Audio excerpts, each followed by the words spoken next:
rekao, vid ga narkoman, treba to ubiti, treba to poklat, treba. Ko si ti da sudiš? Ko si ti da sudiš? Iznes dokaze da ga treba ubiti. Nađi mi prvo 3 svjedoka mi nađi. Jednog svjedoka mi nađi da ga treba ubiti. Da se mene Allah nije smilovao, da ovaj čovjek ovdje nije poslušao Allah, da me nije se osmijehom dočekao. Ja bi možda još veći rusvaj napravio ko što sam ga pravio do sad. Razumijete? Šta znači osmijeh čovjeku? Toplina, to. Ja njega smatram ocom.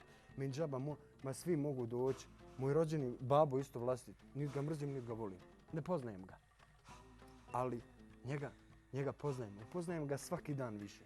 Kad najviše mislim da će me nešto kritikovati, on me obraduje. Ja mislim da sam tu pogriješio. Vala sad to objasniti i to. I ko opet mi blago objasni i ja hoću da se popravim. Onda teram. A kad ti dođeš narkomanu koji je slomljen skroz, koji mu samo vizija da mu je doptono. Samo tu viziju on ima. On nema nikakve druge vizije. Samo to da dobije. I kad ti na njega još ovako mačam, šta očekuješ? Šta očekuješ? Da. Samo ti kad pogorša. krepalaju životinje, kad se tigar povrijedi, kad si je zaglavio nogu, ti kad poletio na njega, ovako, on bi sa onom slomljenom nogom trčao.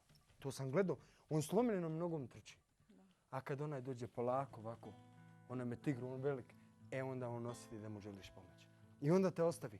Neće čak ništa, čak okrene glavu da ne vidi koliko je. Životinja, zamisli. A ona nema savjesti. Znači, razlika između nas i životinja je što životinja nema savjesti nikako. A kako sad postupa sa ljudima? Kako postupa? Koji je najispravniji način? Kako da se mi postavimo prema ovisniku da bi on osjetio da želimo da mu pomognemo? Kad ti nađeš od 100 neprijatelja, kad si sam neprijatelj cijeloj okolini i kad nađeš jednog dobrog, koji stvarno nevezano zašto, ni te gleda da se ti drogiraš ni to, nek ti ponudi osmijeh uvijek to, on će se od ti svi 100 ljudi sjeti tebe kad mu najteže bude. I doće kad tad. Kad tad će on doći i reći, znaš, možda bi ja trebao da se liječim.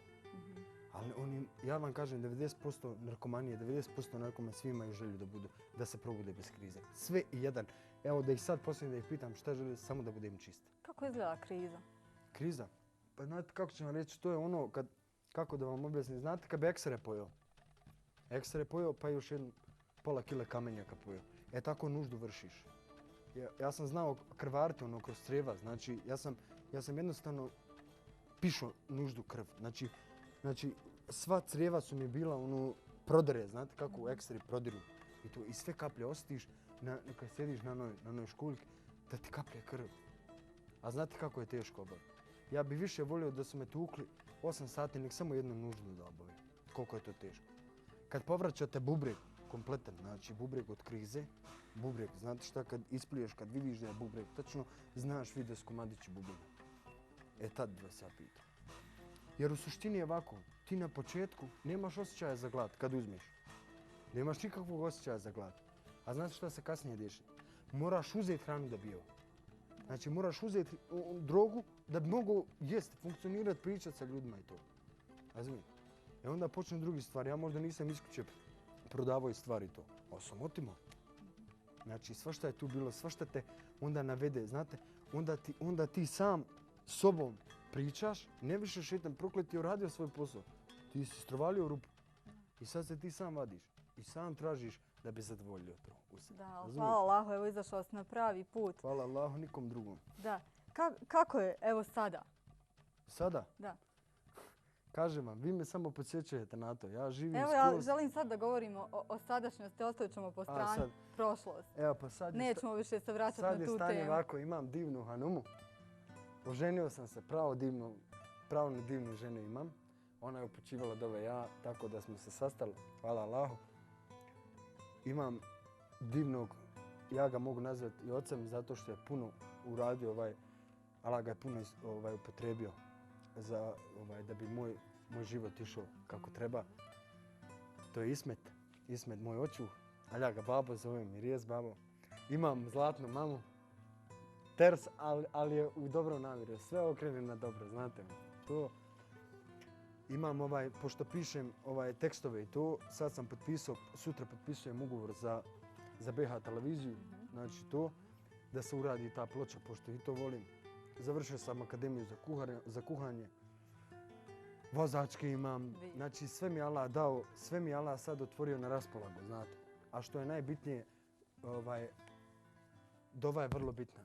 Dova je najbolje oružje što postoji na čitavom dunjalku. I znate ono kad kaže neko ono kako pomoći to. Dova je nešto što mi ne znamo kad Allah nju primi. Razumijete? Gdje bi ja danas bio, ko zna po čemu sam ja zaslužio da sjedim ovdje danas. Ono, ko mi može garantirati da sam ja zaslužio da ja pričam o nečem, da sam ja danas u imenu svih ljudi koji su bili u problemu droge, šta sam sve vidio, znači da sam ja došao tu i da ja pričam o tome. Po čemu? Ko mi može dokazati da sam ja nešto uradio u životu, da sam ja zaslužio to? Ko zna, možda je to majčina dova. Majčina dova što je klečala, molila Allaha da ja dođem sebi. Uvijek je molila to. I samo Allah zna šta je tu bilo.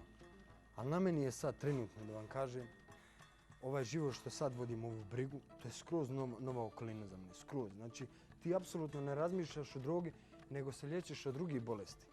Razumijete? Evo, u neformalnom razgovoru ste rekao da je neistina puno gora bolest. Jes. Sam pogled, ružan pogled kad na osobu usmiriš, to isto moraš se liječiti. Znači, samo kad ga ružno pogledaš, ti se moraš liječiti. Ti nisi dobar. Razumijete? Ali moraš priznat sebi. Ja priznat svima, meni dođe isto moment, ja kad puknem, ja ne vidim nikog. Razumijete? Ali se sklopim, sam odem neđe i unutra me tako raznese. Znači, ja bi više volio da izvadim sebe ovako, da izvadim i da ga razbijem, da ga uništim. Ali kad ne možeš, kad nije to taj,